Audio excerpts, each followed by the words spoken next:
So Ulefone has announced a new budget tablet called the Tab A12 Pro. So I'm expecting the tablet to cost about maybe $300 or even less. Anyway, the tablet has a thickness of 7.5 millimeters, which means it's very thin, and it weighs 610 grams, which means it's a bit heavy. And this is because the tablets actually pack a massive 9000 mAh battery. The phone also supports 18 watts charging and reverse wire charging, which means you could charge other devices with this tablet. The tablet is powered by the Unisoc T7300 chipset, paired with 8GB of RAM and 128GB of storage, with micro SD card support of up to 2 terabytes, which is extremely necessary because 128GB storage is not enough for anything you want to use a smartphone for today. The phone has a 12.2-inch display with a 90Hz refresh rate.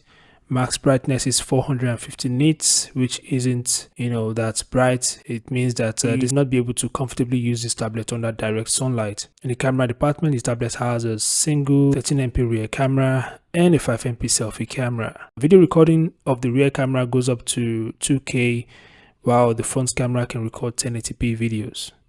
The phone also ships with the latest Android 16 and it's the stock version, so you'll be getting absolutely no ads and no bloatware. Other features include Bluetooth 5.0, Wi-Fi, quad speakers, which is nice, dual SIM support, 4G connectivity, and that's about it. So I'm expecting this tablet to cost about maybe $250 to $300, but I don't know how much Ulefone is going to sell it. But the tablet would most likely, be available very soon for sale.